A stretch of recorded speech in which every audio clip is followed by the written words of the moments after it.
Olaf is a snowman character from the 2013 animated film Frozen, produced by Walt Disney Animation Studios.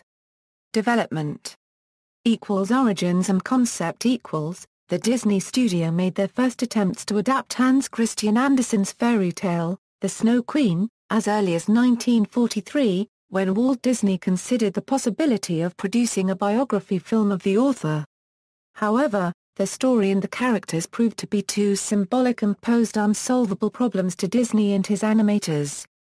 Later on, other Disney executives had made efforts to translate this material to the big screen, however these proposals were all shelved due to similar issues. In 2008, Chris Buck pitched Disney his version of the story called Anna and the Snow Queen, which was planned to be traditionally animated. This version was completely different from Frozen. It had a storyline that stuck much closer to the original material and featured an entirely different Olaf character. However, by early 2010, the project was scrapped again. On December 22, 2011, Disney announced a new title for the film, Frozen, which would be released on November 27, 2013, and a different crew from the previous attempt. The new script, which employed the same concept but was completely rewritten, finally solved the long-term problem with Andersen's story by depicting Anna and Elsa as sisters.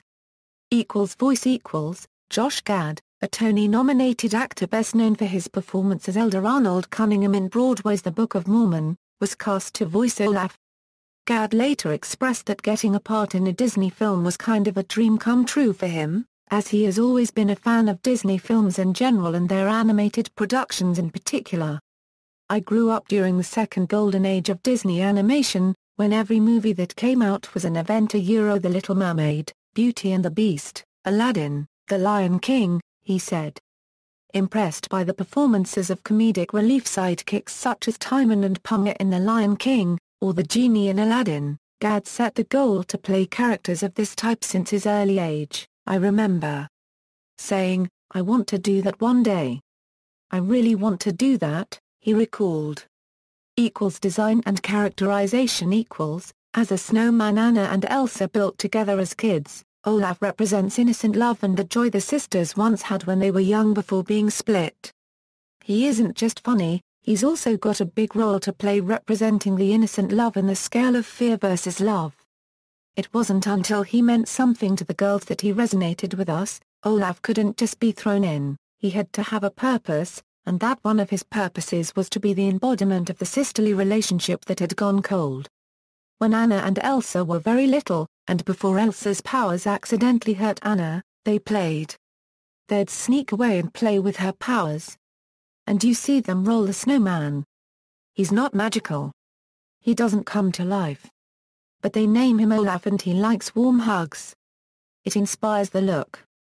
And so when Elsa is singing "Oe let it go", obviously the first thing she goes to is the last moment she was happy. And it was that moment. And so Hey unregistered trademark S imbued with that. Hey unregistered trademark S innocent love. The continuous themes that can be seen throughout the movie revolve around the power of love and fear. Olaf, on one end of that spectrum, represents the most innocent kind form of love. It is possible that he resembles some of the characteristics of Anna's younger self. This provides a connection between the sisters' happy past and their ability to remember that love in difficult times. Overall his character provides much of the comic relief found in the film, while conveying lovable innocence and purity. And so he was just a lot of fun, and emotionally Hey unregistered trademark LL bring a lot that we were in a unregistered trademark T able to show you yet too. So Hey unregistered trademark S funny in the kids state the obvious kind of way. And he can say very poignant things too. In very early versions of the film, Olaf was originally written as one of the guards at Elsa's castle when the concept of Elsa controlling a legion of menacing snowmen was still in the story. Buck talked on this scrapped character setting, "We always talked about she was trying to learn about her powers. So we talked about it like it's the first pancake. You know that pancakes get burned on the bottom that you throw out. Well, that's Olaf. Olaf was her first pancake." In order to keep the character from getting too complex, the directors wanted him to have a childlike innocence. According to Lee, when you're a child, the awkwardness and the funny shapes you make with the snowmen, the heads are never perfect, and that's how they came up with the ideas when thinking what kids would think of a snowman. Gad also did plenty of improvements for Olaf during the recording sessions. But the directors were very careful not to risk the character taking over the story. Olaf was very much a sketch until we had Josh Gad, and then we would just get in the room and play and we'd have a lot of fun, and that's really how we found his voice specifically and how he looks at the world. It really was working with Josh that did that. It was a lot funnier than I expected, thanks largely to Josh Gad's surprisingly well-written deluded snowman character. Gad's studio performance was videotaped, and animators used his facial expressions and physical moves as a reference for animating the character. Hiram Osmond, one of the film's animation supervisors, served as the character lead for Olaf. Del Vecchio described him as quiet, but he has a funny, wacky personality, so we knew he'd bring a lot of comedy to it. Osmond himself admitted that my personality's a bit like Olaf. The filmmakers developed a new software called Spaces to aid artists in deconstructing Olaf and rebuilding him as part of the animation process. It was kind of an animator's dream, Osmond enthused. You have a character that can come apart. We said to the animation crew, just have fun with it. The fun part of Olaf, we learned early on that his body parts can fall apart, and we knew that we would want to take full advantage of that. You will see quite a bit more of that in the movie in a surprising way.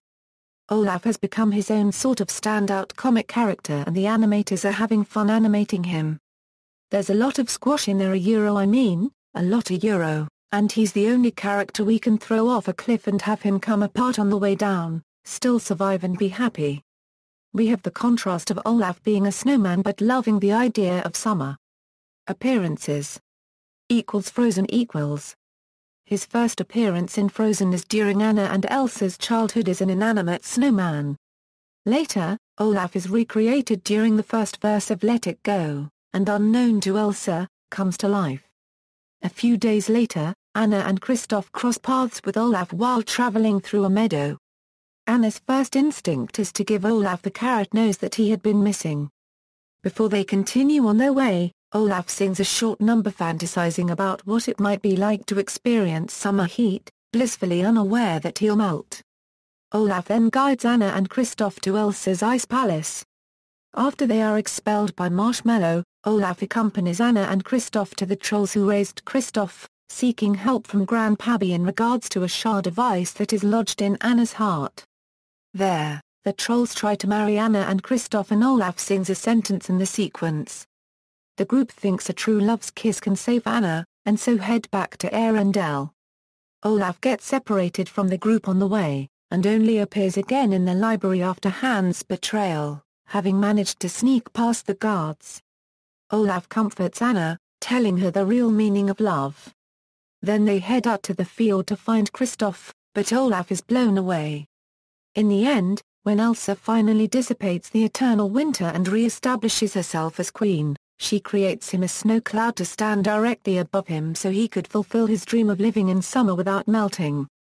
Frozen Fever Olaf appears in Frozen Fever where he is caught stuffing a piece of cake into his mouth by Elsa. When Elsa is not paying any attention, Olaf quickly spits out the cake, only to put it back on the cake. Theme parks At Disneyland, there was a talking audio animatronic Olaf sitting on top the roof of the cottage that was home to the Anna and Elsa meet and greet. From July 5 to September 1, 2014, as part of Frozen Summer Fun Show at Disney's Hollywood Studios, Olaf will appear in Olaf on Summer Vacation section to chime in and keep visitors updated on all his adventures. He is also available for pickups and take-along in various locations in the park. The character will also appear in Frozen Fireworks Spectacular section alongside Anna, Elsa and Kristoff, a fireworks display set to the music of Frozen. Anna, Elsa, Kristoff, and Olaf will make appearances in Mickey Euro Unregistered Trademark S Once Upon a Christmas Time Parade, offered during Mickey Euro Unregistered Trademark S Very Merry Christmas Party at Magic Kingdom in November and December 2014. Officially starting January 7, 2014, Olaf began making meet and greet appearances in Disney California Adventure at Olaf's Snowfest, and guests can learn how to draw either Olaf or Marshmallow at the Disney Animation Building's Animation Academy as part of the park's Frozen Fun event.